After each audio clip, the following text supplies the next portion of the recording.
العالمين والعاقبة للمتقين والصلاة والسلام على سید الانبیاء والمرسلین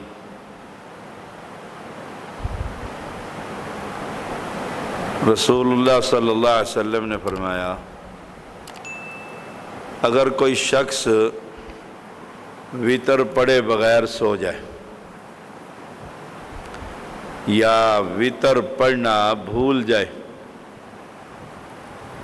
تو اسے جب یاد آئے یا جب آنکھ کھلے، تہجد پڑھنے لگا ہے تو ایک دن آنکھ ہی نہیں کھلی تو پھر کیا کرے؟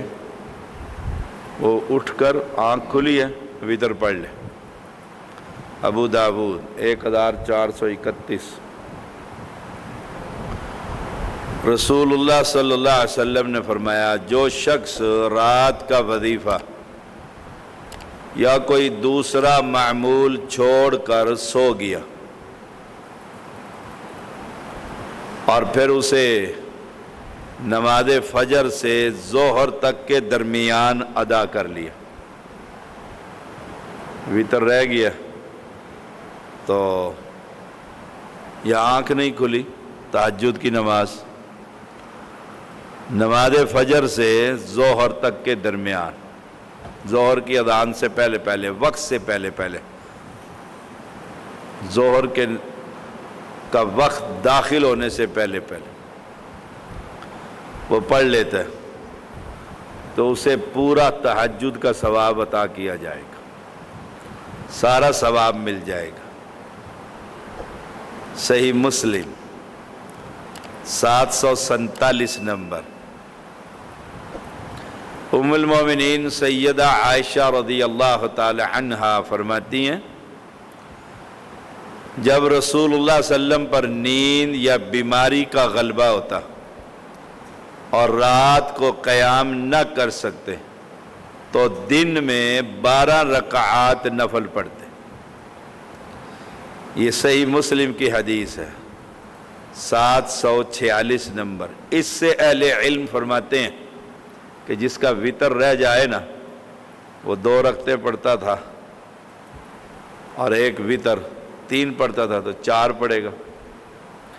11 پڑھتے تھے آپ صلی اللہ علیہ وسلم تو آپ نے پھر 12 رکعتیں پڑھی، 12 رکعات پڑھی، ایک رکعت زیادہ ادا کی، جس کی جتنا معمول ہے اس میں ایک رکعت کا اضافہ کر لے۔ اسی لیے رسول اللہ صلی اللہ علیہ وسلم نے فرمایا اتنا عمل کرو جس قدر تمہیں طاقت ہو، ہمت کے مطابق۔ اللہ کی قسم اللہ تعالیٰ ثواب دینے سے نہیں تھکتا، اللہ کے پاس کوئی تھکاوٹ تو عیب ہے اور اللہ عیبوں سے پاک ہے۔ تم عمل کرنے سے تھک جاؤ گے، کتنا کرے گا انسان، آخر تھک جائے گا۔ کتنا پڑھے گا قرآن، کتنی پڑھے گا نماز، آخر تھک جائے گا۔ اللہ کے ہاں محبوب ترین عمل وہ ہے جو ہمیشہ کیا جائے، خواہ تھوڑا ہی کیوں نہ۔ روٹین بنائیے قرآن مجید پڑھنے کی، 15 منٹ پڑھنا ہے، مستقل 15 منٹ پڑھی۔ ایک دن تو سارا دن پڑھا اور پھر پورے 6 مہینے ہاتھ ہی نہ لگایا قرآن کو۔ رمضان میں خوب قرآن پڑھا، پھر اگلے رمضان میں ہی پڑھیں گے، اور وہ رمضانی حافظ کا تو آپ کو پتہ ہی ہے، وہ شیب بھی بڑھا لیتے ہیں اور منزل بھی یاد کرنا شروع کر دیتے ہیں، کسی مسجد میں رمضانی حافظ ہوتے ہیں۔ فرمایا تھوڑا ہی کیوں نہ ہو۔ صحیح بخاری 6464۔ عبداللہ بن عمر بن عاص رضی اللہ تعالی عنہما کو رسول اللہ صلی اللہ علیہ وسلم نے فرمایا اے عبداللہ فلاں شخص کی طرح نہ ہو جانا جو رات کا قیام کرتا تھا پھر اس نے رات کا قیام چھوڑ دیا۔ پہلے کرتا تھا، تہجد پڑھتا تھا، پھر فرض ہی کافی۔ کتنے لوگ ہیں جو فرض پڑھ کے مسجد سے بھاگ جاتے ہیں، سنتیں اہل حدیثوں کو کیا ضرورت ہے سنتوں کی؟ یہ تو سنتوں کے محافظ ہیں بڑے پکے باس. نفل نوافل سبحان اللہ. افراط و تفرید کا شکار ہے امت کی اکثریت. انہوں نے 17 رکعتیں کر دیں عشاء کی، ہم نے پڑھی ہیں 4 سنت 4 فرض 2 سنت 2 نفل 3 وتر 2 نفل 17 رکعتیں بنتی. اہل حدیثوں نے 7 کر دیں، 4 فرض 2 سنت 1 وتر. اس میں سے پھر 4 فرض پڑھے، سنتیں بھی فارغ ہے، جاؤ کار 1 وتر پڑھ لو. اکثر نہیں پڑھتے. صحیح بخاری 1152 نمبر. تو ان ساری احادیث کا خلاصہ کیا ہوا؟ وتر بھول جائے، آنکھ کھل جائے، اٹھ کے پڑھ لو.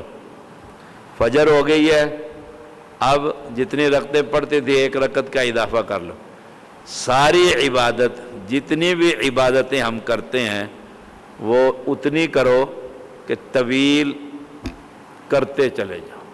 ایک صحابی بہت زیادہ روزے رکھتے تھے، آپ نے منع کیا، آخر داؤدی روزہ رکھا، 1 دن روزہ 1 دن افطار، 1 دن روزہ 1 دن افطار. آپ نے فرمایا کم کر لے، فرمایا بڑی طاقت ہے اللہ کے نبی. جب بوڑھے ہوئے نا تو کہتے تھے کاش نبی کی رخصت مان لیتا، اب نہیں رکھے جاتے. تو یہ ہے کہ قیام جو ہے یعنی عبادت جو ہے اتنی کرو جتنی روزانہ کر سکو. صلی اللہ علیہ وسلم.